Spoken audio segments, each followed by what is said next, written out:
Hello, I'm Sarah Abel and welcome to the Marriage Challenge podcast, brought to you each month by Care for the Family. It's great to have you with us. And today I'm delighted to be joined by Harry and Kate Benson, who are going to talk about when a marriage is dangling by a thread and what it takes to bring it back from the brink. They'll share firsthand how they faced up to such a challenge and their journey to becoming a happily married couple again. But before we get started, let me introduce them. Harry and Kate have been married for 28 years. Harry is the Research Director for the Marriage Foundation and the author and creator of Let's Stick Together, Care for the Family's relationship course for new parents. Kate is a brilliant cook and used to run her own cookery school in Bristol, and they have 6 children and live in Somerset. Harry and Kate, welcome. It's wonderful to have you with us. Thank you.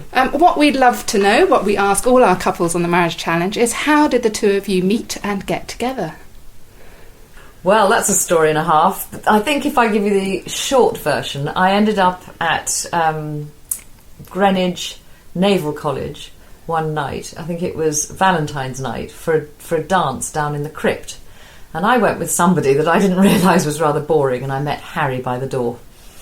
That's it. I was a young Navy pilot, just back from the Falklands War, and very much single and not expecting great things, but I went to this party and there was this beautiful girl and I pretended to be someone completely different. I think probably because I'd had one or two too many by that stage. But I was bowled over by Kate, and it was pretty much, certainly for me, it was love at first sight.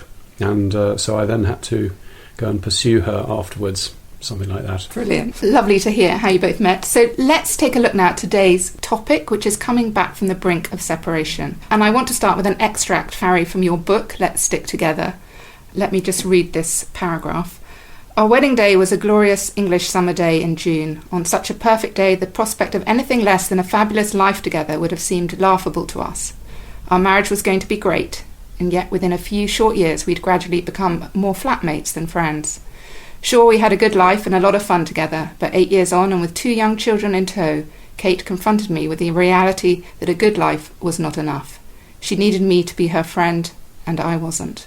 We were perched precariously on the brink of separation. Now, that's a very candid account of how tough things became between you both. Can you perhaps paint a picture of how you both got to that stage? Gosh. Well, I think over the first 8 years of our marriage, I probably knew that Harry was quite emotionally closed. He was an extremely decent, loyal, honourable, lovely, intelligent man, but very unable to understand his feelings or to have any feelings or to be able to talk about feelings. And I felt quite lonely in my marriage, and I didn't know how to tell him that. He felt very criticised if I tried. I think we just didn't know how to speak to each other, and he simply didn't know that I needed a friend. I think I was a boarding school boy.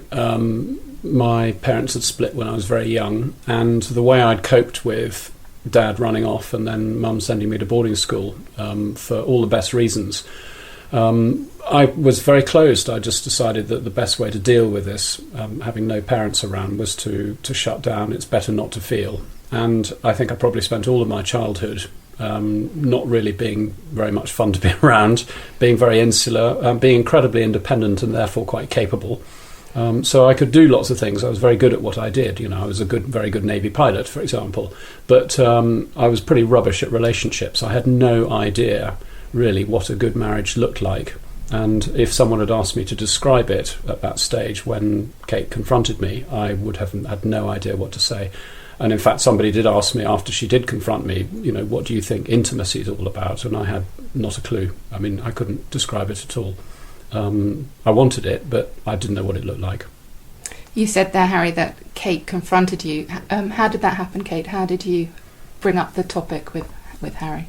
Well, it's I think the sort of the horrendous challenge is that I fell for somebody else, and I suddenly realised that my goodness, I could really love somebody could really love me. I felt desperate for it, but I didn't want particularly to have it with somebody else. I wanted to have it with my own husband.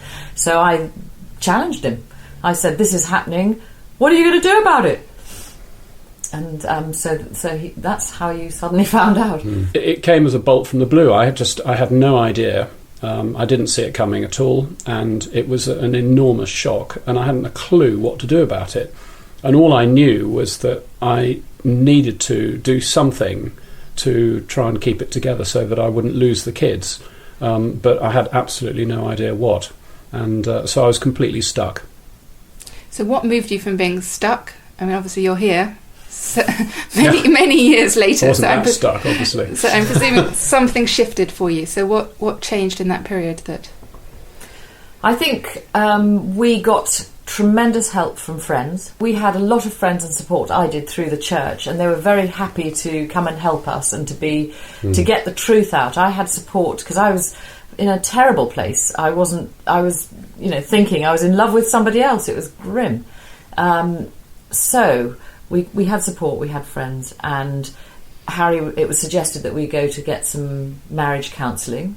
Well, it was suggested that I get some one-to-one counselling because I was the one who was completely closed and hadn't a clue what was going on.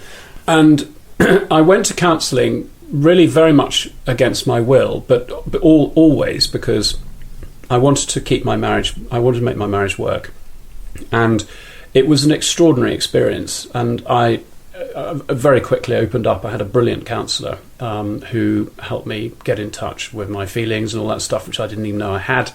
And I got angry and I got upset and all those things, and I started to feel stuff.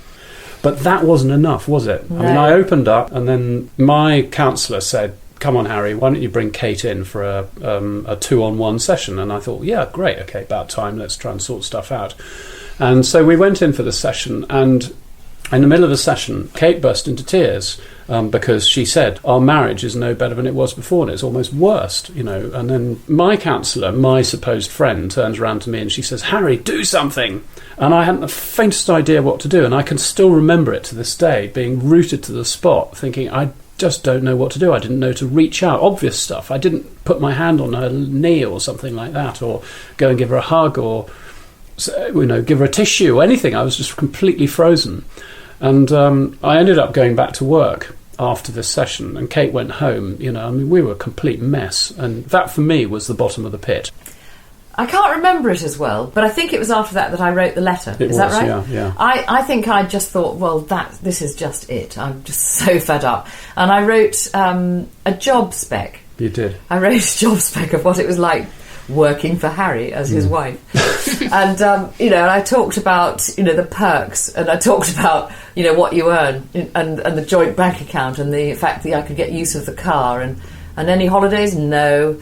But we went on nice holidays, but no actual time off. Or it was just a fairly negative picture of something that could look really, really lovely. And then I just left it on your pillow, I think. I got back from work, and I don't know whether Kate pointed me to the letter or whatever, but I've still got the letter, actually. I mean, it's almost too scary to read. But it has this job spec, and then it ends with this awful bit which says, and the one thing I don't have in our marriage is friendship, and I don't know if I ever will. And anyway, who cares? And it was those last two words really sort of sent a spike into me, and I thought, my goodness, what have I done?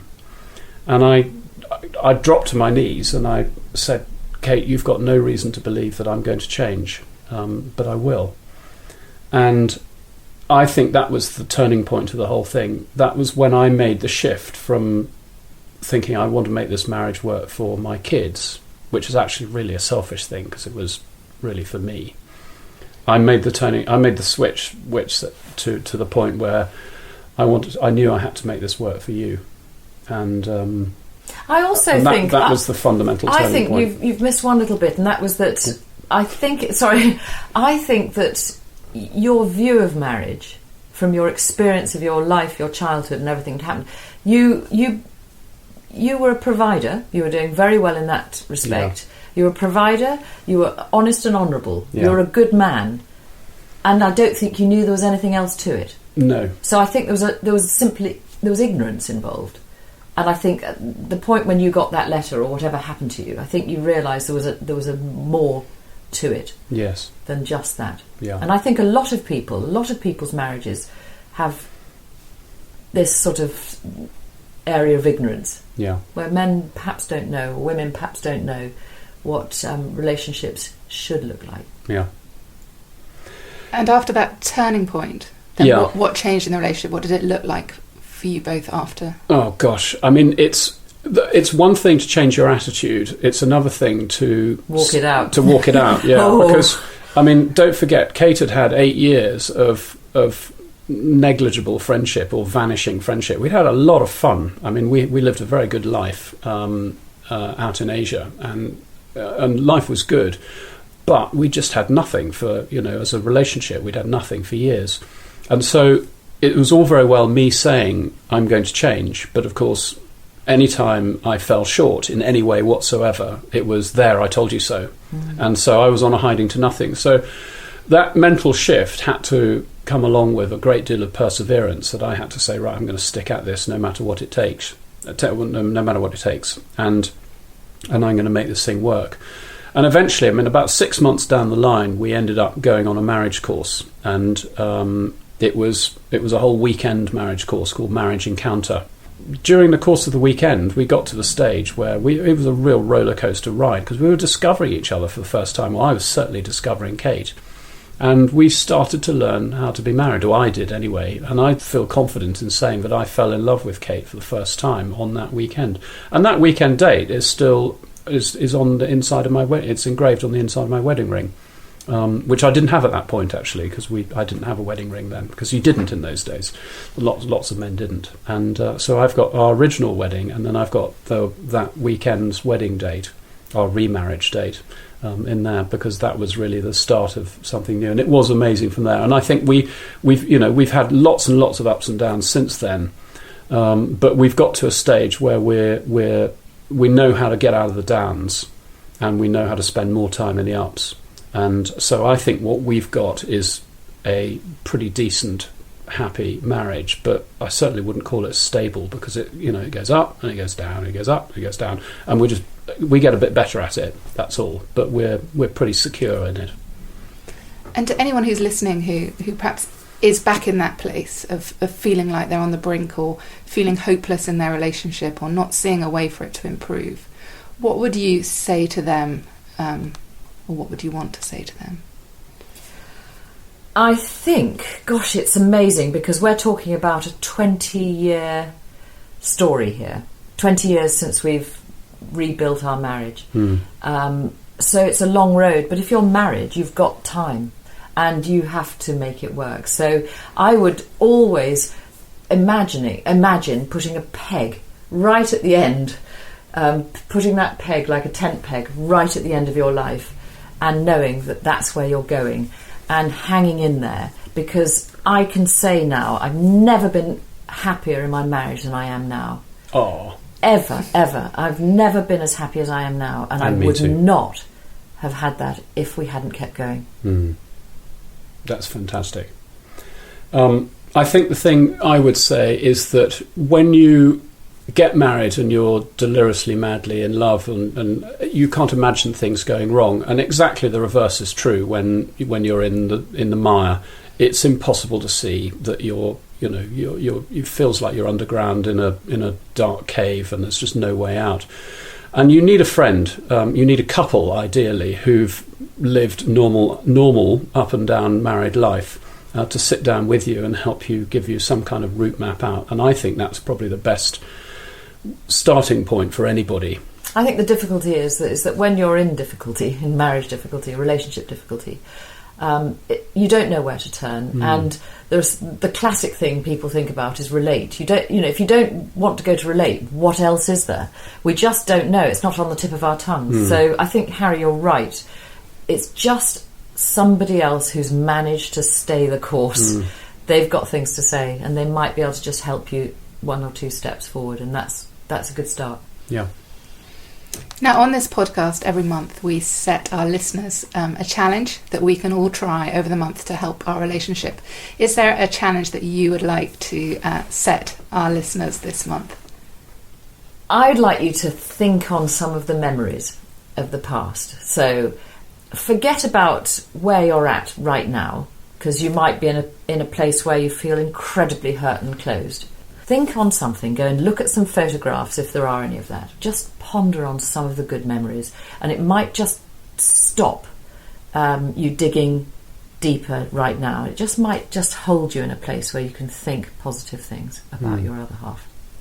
So spend some time this month looking back, find a memory, ponder it, and share it with each other. Share Absolutely. Look at the photos and talk about it and laugh. Maybe about write it. a little note to each other, because perhaps you're at a time when it's difficult to talk. It may be one of you's so closed and you have instant reactions to each other's behaviour at the moment. But maybe a little note, a little text, a little message on the pillow about a funny memory or a sweet and happy memory. Brilliant. That's a lovely challenge. And we hope that you'll all join the challenge and try it at home this month. Do drop by the Care for the Family Facebook page and let us know how you got on. Also, a reminder, you can sign up for the Care for the Family website to receive more news and updates from this podcast. And when you do, you automatically receive a 20% discount off your next purchase from the Care for the Family shop. So do check that out. Well, that's all for this episode. It just leaves me to say, Harry and Kate, thank you so much for joining us and for sharing so honestly about the challenges that you faced and how you came through the other end. Thank you for that. And do join us again next time for another Marriage Challenge. Goodbye. You have been listening to the Marriage Challenge podcast. For further information about our courses, resources and events, visit us at www.careforthefamily.org.uk.